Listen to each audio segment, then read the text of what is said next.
Entonces, la familia tiene que ser parte del equipo, o sea, tiene que ser al mismo nivel, no una relación del profesional, el fisioterapeuta en este caso, subido en un pedestal en el que yo te digo qué es lo mejor para tu hijo. No, tú sabes qué es lo mejor para tu hijo porque tú eres el verdadero especialista en tu hijo. Y de esas teorías neuromadurativas, pues un poco lo que comentabas, Bobath, Boita, LM Taller y otras corrientes, surgen, intervenciones que en el momento en el que se dieron, creo que fueron un avance en neurociencia y neurorehabilitación, pues más específicos, increíble con respecto a lo que se estaba haciendo. Pero bueno, ahora por suerte las teorías de control, de aprendizaje motor avanzan y sabemos que el sistema nervioso central es una parte muy importante, pero no es el único componente que tenemos que tener en cuenta en neurorehabilitación.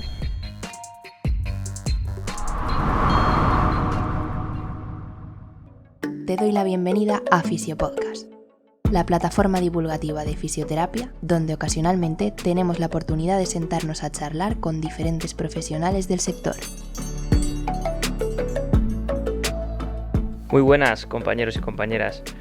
Mi nombre es Rubén Hernández y para mí, como siempre, pues es un auténtico placer poder estar contigo en un episodio más de la Radio Fisiopodcast. En el episodio de hoy os traigo la primera parte de 2 de la entrevista que realizo a Álvaro Hidalgo. Álvaro es un compañero fisioterapeuta que dedica su tiempo al ámbito clínico, investigador y docente en el ámbito de la pediatría. El formato de la entrevista es un formato nuevo para el podcast, porque tuvimos la suerte de poder realizarla cara a cara, en persona. Hasta ahora, todos los invitados que habían pasado por el podcast habían sido entrevistas vía online, pero bueno, la verdad que tenía ganas de explorar este nuevo formato y el resultado nos gustó muchísimo a ambos. Tuvimos la suerte de grabarlo en la ciudad donde yo vivo, en Toledo, en concreto en el casco histórico, por lo que desde aquí pues ya te aviso que es muy posible que escuches ruidos de moto, de carros, personas pasando, así que te pido disculpas de antemano, aunque para mí la verdad que así el podcast tiene cierto encanto. Lo dicho, vamos a dividir la entrevista en 2 diferentes partes, con una duración aproximada de 40-50 minutos. Me gustaría pedir vuestra opinión y que me lo comentarais a nivel personal, por redes sociales o en el cuestionario a través de la web. Pedir vuestra opinión sobre si preferís los podcasts de unos 40-50 minutos aproximadamente, o si, por el contrario, preferís dividirlo aún más. Y por tanto, pues posiblemente que haya una publicación de podcast más frecuente. Bueno, ¿y de qué vamos a hablar en esta primera parte? Vamos a empezar profundizando en quién es Álvaro Hidalgo y en qué ámbito se mueve de la fisioterapia y de dónde surge todo ese interés por la pediatría. Vamos a pasar a intentar dar una definición de fisioterapia pediátrica y comentaremos las principales líneas de acción que tiene el fisioterapeuta en este ámbito. Pasaremos después a hablar sobre el desarrollo motor del niño y comentaremos la evolución histórica en base a la evidencia científica y si la fisioterapia, analizaremos de manera crítica si la fisioterapia ha estado a la altura de este nuevo paradigma. Después comentaremos las principales alteraciones del neurodesarrollo que podemos encontrar en el primer año de vida y qué herramientas de detección precoz tiene el fisioterapeuta a su disposición. Comentando la detección y la intervención precoz, diremos por qué es importante y si existe un salto entre la evidencia actual en el campo de la neurofisiología en pediatría y la práctica clínica del fisioterapeuta pediátrico a día de hoy en los primeros años de vida. Por último, y por cerrar el episodio, comentaremos pues el papel de aspectos fundamentales como son la familia o los entornos naturales en todo este proceso de rehabilitación. Antes de pasar con el episodio, un mensaje rápido para nuestro patrocinador, Ecufis, la empresa de formación que te trae la evidencia a tu práctica clínica. Puedes buscarlos en redes sociales o en su página web para más información. Así que nada, ya no me enrollo más, os dejo con el episodio y espero que lo disfrutéis tanto como nosotros lo hicimos grabándolo. Vamos con ello.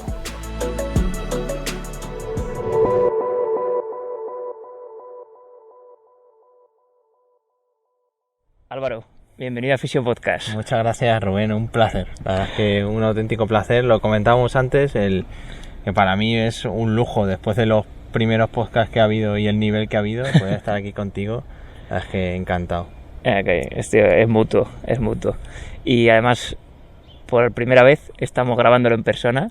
Este es el primer episodio en persona, igual para romper la barrera frente a frente. Y además aquí frente al Tajo, que estamos muy bien. Un sitio idílico, nuestro Toledo. Total. Vale, bueno, pues para empezar un poquito la entrevista, Álvaro, cuéntanos, pues para quien no te conozca, pues quién eres y en qué ámbitos de la fisioterapia te mueves. Pues yo soy fisioterapeuta en pediatría, me dedico a esto desde que terminé la carrera. Y bueno, ahora trabajo en atención temprana con niños de 0 a 6 años en el centro de La Alquería, que pertenece a la Universidad Católica de Valencia. Estoy trabajando allí ahora mismo y bueno, haciendo ahí unos primeros pinitos en investigación, que la verdad es que es algo que me motiva y me gusta mucho, y en docencia también, la verdad es que es algo que me gusta mucho. Entonces intentamos tocar ahí un poquito todos los palos, pero sobre todo siempre centrado en pediatría, en niños pequeñitos. Y en lo que comentabas de investigación, ¿cuáles son más o menos las líneas que lleváis? Ahora mismo sobre todo llevamos 2 líneas, una más centrada en la prematuridad, con niños desde la ahora mismo llevamos luego lo comentaremos un poquito en profundidad, pero la línea que tenemos ahora mismo es de niños de entre 32 y 37 semanas, prematuridad moderada tardía, que se llama, y luego una línea que está muy chula, que a mí es lo que más me gusta y me motiva, que es niños con riesgo de desarrollar parálisis cerebral, los high risk infant, que se llaman. Y pues tanto, sobre todo ahora empezando en detección precoz, que es algo que en España queremos dar mucho movimiento, siguiendo un poco la corriente de otros países, e iniciando también un poquito el tema de la intervención en este grupo poblacional, que es muy importante. Mucho trabajo, ¿no?, por delante. Mucho y muy interesante. Y pues esta pasión tuya por la pediatría, ¿de dónde surgió? Porque, bueno, estábamos hablando antes que tú desde el principio lo tenías claro, pediatría. ¿De dónde surge? La verdad es que sí. Bueno, a mí siempre me ha gustado mucho los niños, y en segundo de carrera, pues de estas cosas que te sale la oportunidad de elegir centro de prácticas, que estaba así fuera de Toledo, y me fui a un centro de educación especial de donde yo soy, en Talavera, cerquita de mi casa, y la verdad es que ahí dije, esto es lo mío. Esto es lo que más me gusta. Y a raíz de ahí, pues iniciando ya cuando estaba en la carrera mucha formación, tuve la suerte, que siempre estaré agradecido, de dar con personas que para mí han sido y siguen siendo maestros en esto desde que estaba estudiando, y que la verdad que me han guiado también mucho en cuanto a mis intereses y al ofrecerme, pues eso, el tener siempre una persona ahí de referencia que te motiva a seguir y te abre nuevos caminos es fundamental. Y pues eso, con mucha formación desde que estaba en la carrera, y ahora pues por suerte, al final esto ha sido un camino de suerte, y pude iniciarme en un centro de educación especial según salí de la carrera, y ahora ya con el bichito de la atención temprana, que es otra gran pasión. Con suerte y trabajo también, ¿no? Eso que dicen de cuanto más trabaja uno, más suerte tiene. Más también suerte. Hay que trabajar. ¿Qué principales, comenta algún mentor? ¿Qué principales mentores tienes a día de hoy? Pues yo cuando empecé todo esto fue gracias a Alicia Manzanas, que tiene un proyecto muy chulo de divulgación de fisioterapia en pediatría, que se llama Fisiopediatry. Y empecé un poco pues escribiendo también cuáles eran mis motivaciones, dudas que yo tenía, cositas que me iban surgiendo, inquietudes, de decir, pues a lo mejor hay cosas que estoy leyendo que no cuadran mucho con lo que yo empezaba a leer de la evidencia actual y demás. Y por ejemplo, Alicia Manzanas para mí ha sido una referencia, y lo sigue siendo. Y luego pues grandes amigos y compañeros que nos encontramos en este camino, como pues Javier Merino, con el que tengo la suerte de compartir ahora mismo muchísimos proyectos de investigación y amistad. Para mí es una persona fundamental en este camino, y muchos compañeros y amigos en la Sociedad Española de Fisioterapia en Pediatría, que al final siempre decimos que somos poquitos en este mundo. Por suerte tenemos la gran fortuna de ir encontrándonos pues siempre en congresos, en formaciones, y es una pequeña gran familia, ¿no? Es una pequeña gran familia, la verdad es que sí. Estupendo.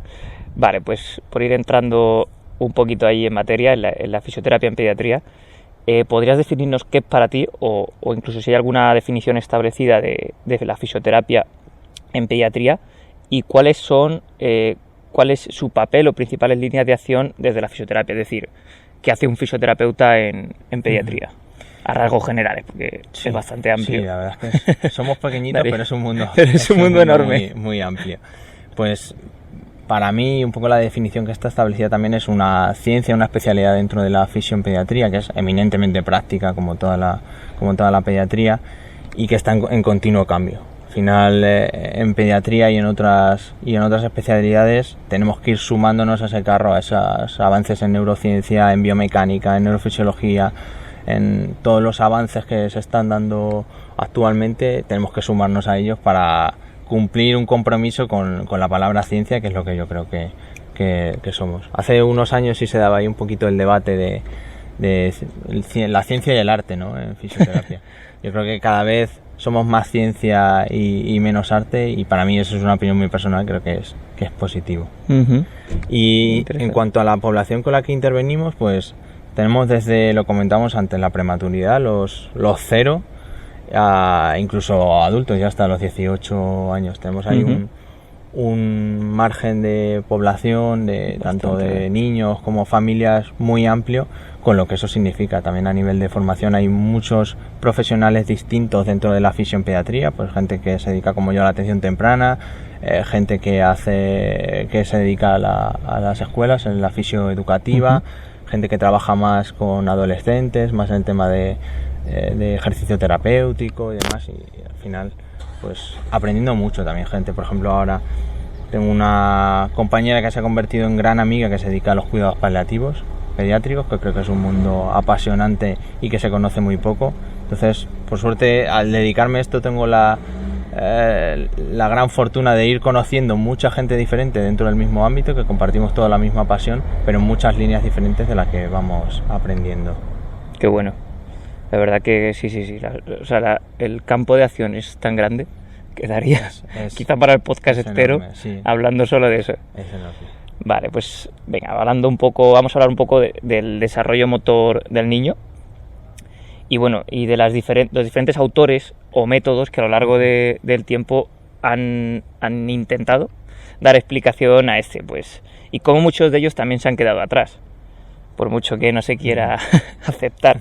Hablo, por ejemplo, pues la teoría de Boita, Mandela-Kato, Bobat, que me gustaría que te mojaras un poco ahí.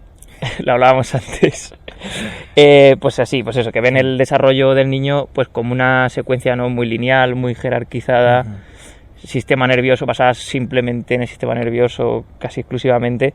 Entonces la pregunta es, pues qué evolución ha dado qué evolución ha seguido las diferentes teorías del neurodesarrollo en base a la evidencia científica, y cuál es tu opinión al respecto. Si crees que la fisioterapia ha estado a ver cómo decirlo, a la altura de ese cambio, si ha sabido acogerlo, etcétera.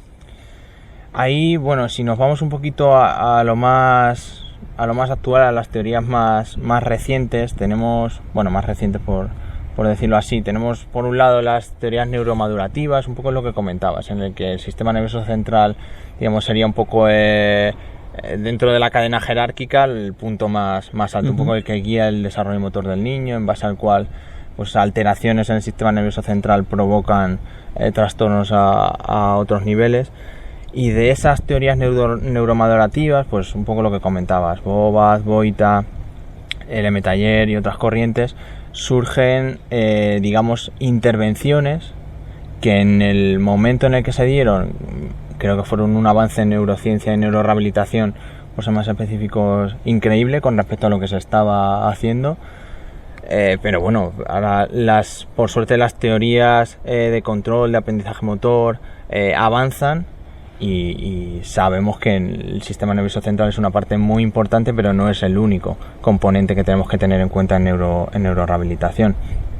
Es decir, el entorno es súper importante. Hablaremos luego un poquito de lo que son los entornos enriquecidos y cómo la familia, las interacciones sociales, la participación no se guía solo por el sistema nervioso central. Ahí también está el componente de función y estructura. Hablaremos también luego un poquito de la CIF, y que hay mucho para que lo consideremos solo todo. Claro, sistema nervioso. Problemas del sistema nervioso. Y desgraciadamente, pues al final, de esas intervenciones, Bobath, Boita, que surgieron de esas teorías neuromadurativas, es con lo que nos hemos quedado un poquito ahora. Y creo que debe estudiarse, porque, como digo, para mí es fundamental y fueron fundamentales para avanzar en la historia de la neurorehabilitación, pero debe estudiarse como tal, como historia, y coger los componentes que la evidencia nos dice que son importantes de estas intervenciones. Por ejemplo, Boita, la parte de evaluación, hay muchas escalas de evaluación con mucha evidencia actual que beben de ella, beben de evaluaciones que ya realizaba Boita en su momento, por ejemplo, técnicas de evaluación que se recogen en la HINE, en la Hammersmith Infant Neurological Examination, que es ahora mismo, junto con la evaluación de movimientos generales, las evaluaciones más potentes y con más evidencia en cuanto a detección temprana de parálisis cerebral. Y la HINE tiene ítems que ya valoraba Boita. Pues vamos a quedarnos con eso y vamos a avanzar un poco en neurorehabilitación. Entonces, dime. No, y comentando un poco el tema de Bobath, pues es muy similar. Ya sabemos cómo es el aprendizaje motor de un niño con parálisis cerebral. Sabemos que hay dos sinergias que tienen todos los niños cuando nacen. En el desarrollo, en el aprendizaje motor, llegaremos a 4 o 5 sinergias, y sabemos que desgraciadamente es lo que hay. No hay una cura para la parálisis cerebral que nos permita que lleguen a esas 4 o 5 sinergias, porque no las van a tener. Sí que hay mucha investigación en cuanto, por ejemplo, a células madre, que parecen que nos acercan cada día más a la cura, a intervenciones top-down, a intervenciones directamente en el sistema nervioso central, que nos permitan acercarnos un poco a una verdadera terapia rehabilitadora, por así decirlo, de la parálisis cerebral. Pero lo que ahora tenemos es con lo que tenemos que jugar. O sea, en la cancha de juego, lo que tenemos es que no podemos cambiar cómo se da ese aprendizaje motor. Entonces no podemos caer en decir que vamos a mejorar la calidad del movimiento de un niño con parálisis cerebral, porque no lo podemos hacer. Podemos hacer que funcione mejor, que tenga una mejor participación en la escuela, una mejor participación en casa, en rutinas, que participe mejor en la escuela, con su familia, que tenga mejores relaciones sociales, pero no podemos cambiar cómo aprende un niño con parálisis cerebral. Ojalá. Igual que no podemos reducir la espasticidad con fisioterapia, que también es algo que se comenta recurrentemente. No tenemos intervenciones en fisioterapia para reducir la espasticidad. Entonces, jugando con esa pista, pues que cada uno utilice las intervenciones que su conciencia le dicte, que su formación le permita, pero la realidad es otra. La neurociencia nos lo está dejando muy claro. Entonces, claro, podemos tener como diferentes sectores aquí dentro de la fisioterapia, ¿no? El que ha sabido coger lo bueno de estos métodos de Boita y lo ha trasladado, lo ha aplicado y ha seguido evolucionando. Y luego gente pues un poquito más anclada, ¿no? Que no permiten tanto el desarrollo. Eso es. Muchos de ellos en universidades. Eso es. Lo comentamos antes también. Hay un editorial muy chulo de Diane Damiano, que fue la primera fisio presidenta de la Asociación de Parálisis Cerebral Americana, que ya lo que comentaba pues es un poco esto, es al final agradecer todo lo que estas intervenciones y estos autores han dado a la neurorehabilitación, que ha sido brutal, pero la necesidad de avanzar, de no quedarnos anclados con el nombre de Bobath o con el nombre de Boita, ir sumándole intervenciones de otros investigadores que realizan intervenciones que están fuera de estos conceptos. No podemos, digamos, desfigurar lo que es Bobath y lo que es Boita, sumándole pues robótica, sumándoles cosas que no están dentro del concepto, porque al final es lo que siempre se le achaca a Bobath, que cuando tú coges un artículo realmente no sabes qué intervenciones están realizando, y coges un artículo que dice que es Bobath y otro que también dice que es Bobath y realizan intervenciones totalmente diferentes. Hay una revisión sistemática de 2016 de Casey Morgan que analiza cuáles son las intervenciones que se están realizando en niños de los 0 a los 2 años catalogados dentro de población de riesgo neurológico, es decir, que van a desarrollar parálisis cerebral o que seguramente desarrollen parálisis cerebral. Y hay una intervención que es GAME, que se desarrolla hace muy poquito, que está un poco basada en las prácticas centradas en la familia, que luego hablaremos de ella, el entrenamiento motor temprano, el coaching familiar, digamos, intervenciones llevadas a cabo por la familia con el apoyo del profesional. Y esta intervención, que es muy reciente, que no es ninguna técnica específica, es todo dentro del sentido común, tiene mucha más evidencia que Bobath. Claro. Hay 4 artículos de Bobath en esta revisión sistemática, no se sabe realmente, porque no tienen todos la misma intervención, y una intervención de 2016 tiene más evidencia que lo que pueda generar Bobath para este grupo poblacional. Entonces, que al final es una llamada de atención a los profesionales que se dedican a ello para generar evidencia. Totalmente. Si realmente queremos que Bobath tenga un papel como el que ha tenido dentro de la neurorehabilitación. Y con Boita igual, hay un artículo de Boita en población 0-2 para niños con riesgo de desarrollar parálisis cerebral, un artículo para una de las intervenciones en neurorehabilitación más utilizadas actualmente. Yo creo que es por lo menos para hacernos reflexionar. Totalmente, sí, es que no, o sea, yo creo que no tiene sentido no entender la fisioterapia de esa manera, con constante evolución, porque es que si no, de verdad que nos espera por delante. Totalmente, y pues lo mismo nos debemos aplicar nosotros. O sea, quizás estamos haciendo ahora intervenciones que no tienen demasiada evidencia, pero bueno, ahí está el afán de seguir progresando. Claro. Está claro que no todo el mundo tiene interés de dedicarse a la investigación, y no debemos exigir a todo el mundo que investigue, pero bueno, si tenemos ya datos para decir que hay ciertos tipos de terapias que parece que no son eficaces o que incluso son contraproducentes para determinados trastornos del neurodesarrollo, pues intentar vamos cambiar a hacer un poco y mejorar caso a ello. Eso es. Totalmente. Fenomenal. Vale, pues entrando ya en aspectos un poquito más técnicos, ¿qué principales alteraciones del neurodesarrollo podemos encontrar en el primer año de vida? ¿Y qué herramienta de detección precoz tiene el fisioterapeuta a su disposición para poder detectar ello?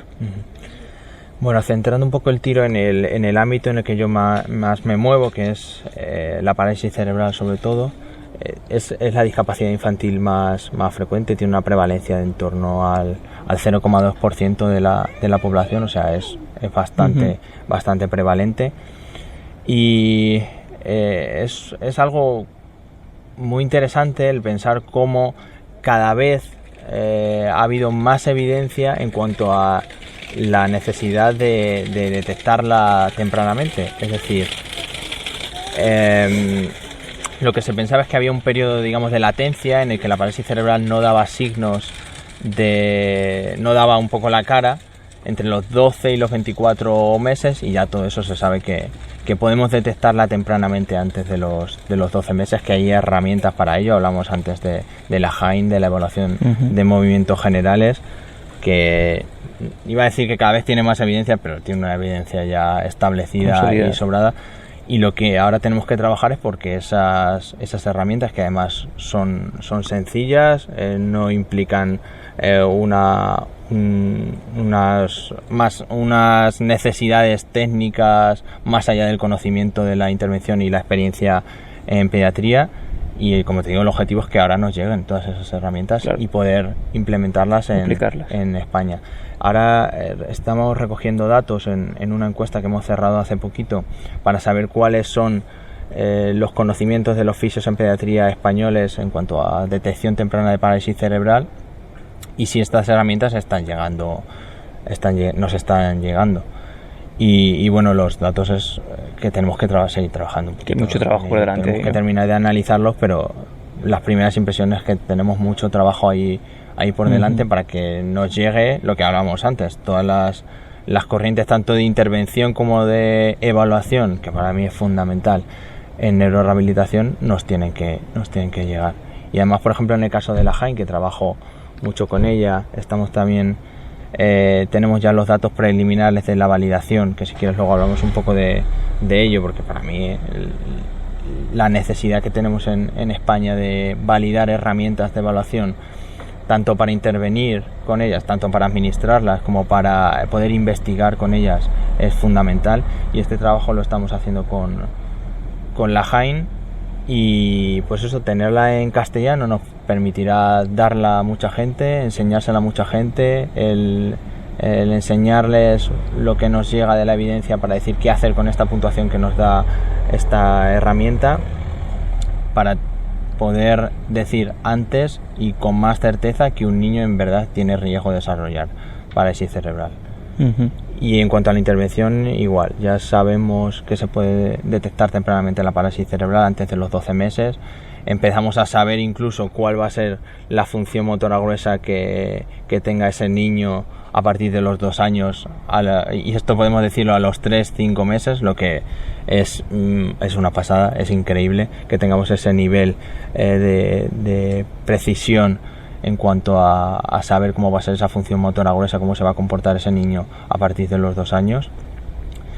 Y como digo, todo esto, pues trabajando mucho con ello, nos llegará.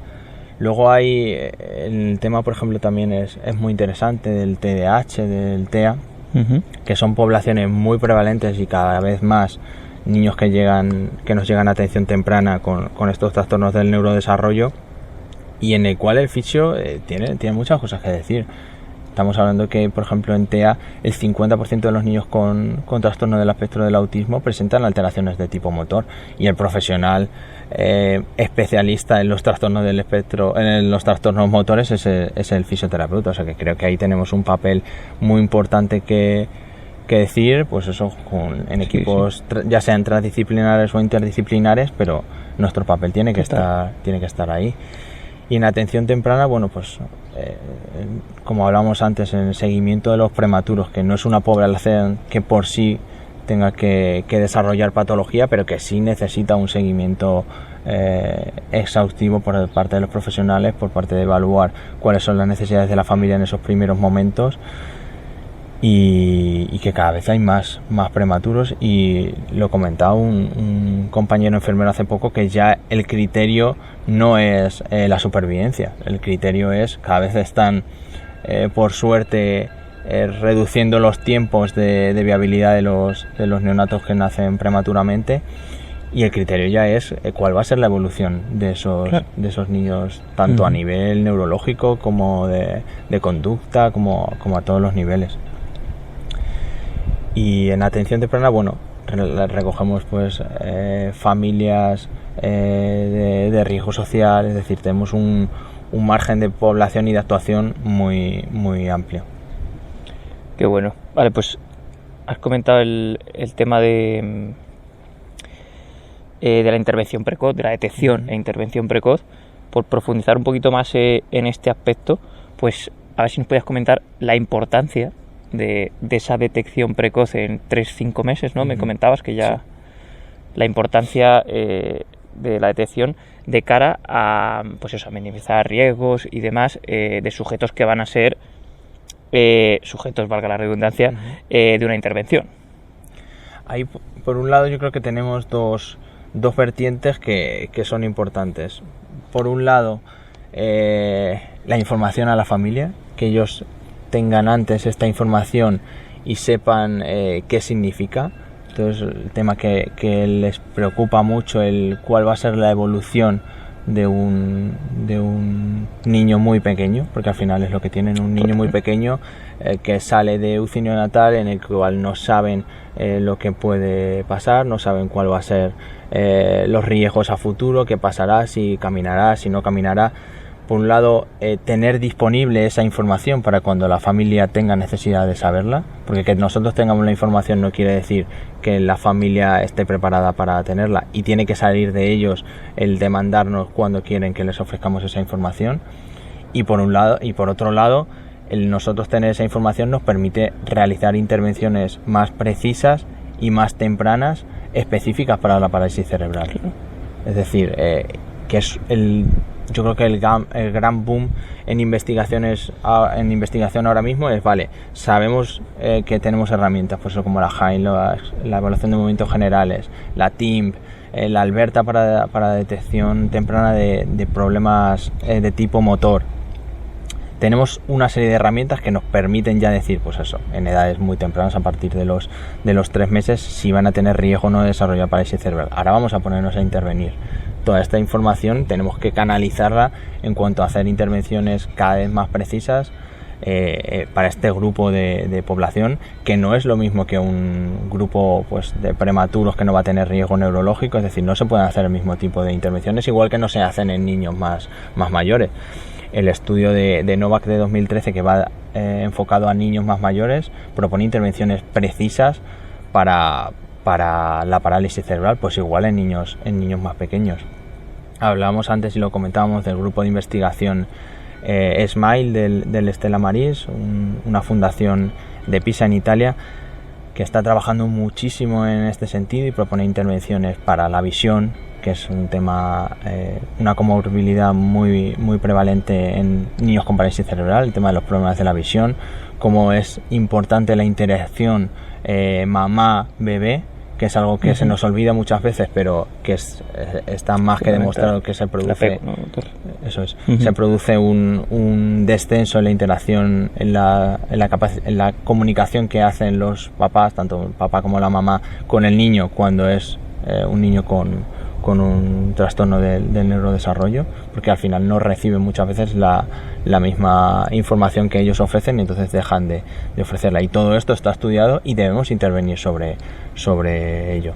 Tanto, pues lo comentamos antes, intervenciones más de tipo motor, como puede ser la intervención game, intervenciones más de tipo de control postural, que son fundamentales. Sabemos que a un niño con riesgo de desarrollar parálisis cerebral lo tenemos que sentar a los 6 meses, aunque no pueda hacerlo por él mismo, porque tiene un riesgo de luxación de la cadera, de displasia de cadera, que está ahí y que tenemos que abordar tempranamente. Por ejemplo, está el programa, que luego lo hablaremos después, está el programa CPUP o CPAP de Suecia, que tiene unos resultados brutales en cuanto a reducción de las operaciones de displasia de cadera, porque realizan un abordaje desde los 0 meses.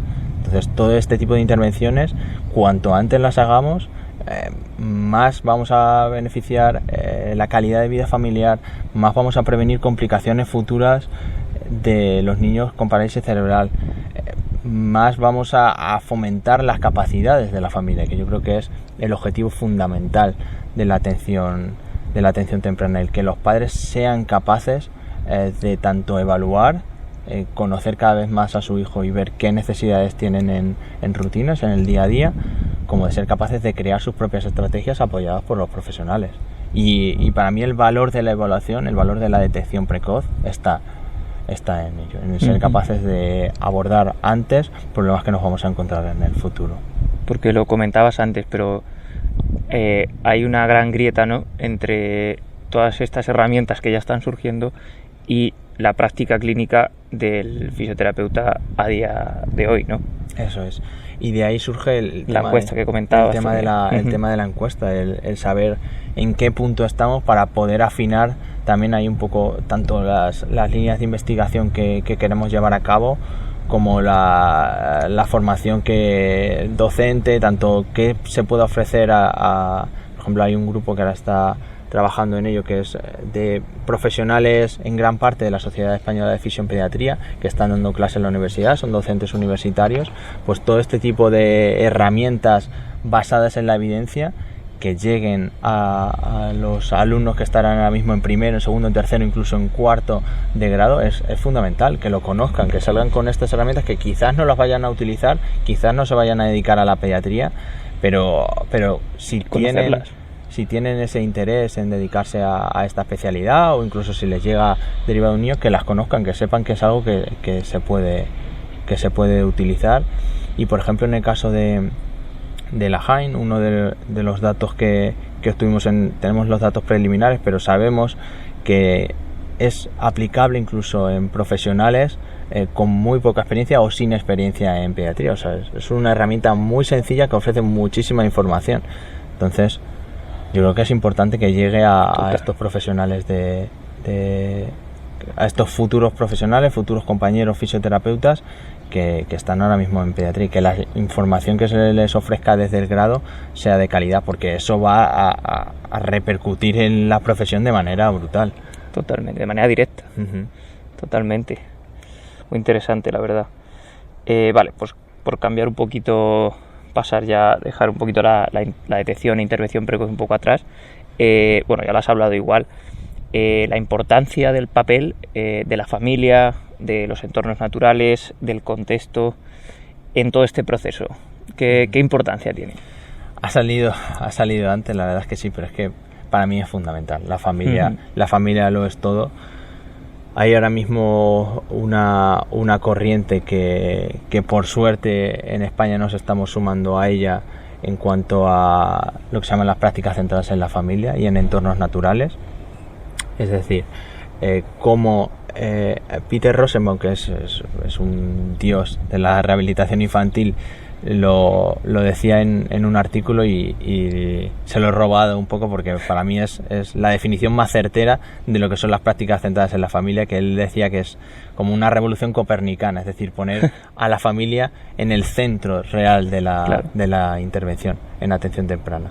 No trabajamos solo para el niño no es un ente aislado que pueda funcionar sin su familia. O sea, si centramos nuestra intervención solo en el niño, no obtendremos los resultados que para mí deberían buscarse en la atención temprana, que es mejorar la calidad de vida familiar, que no depende solo del niño.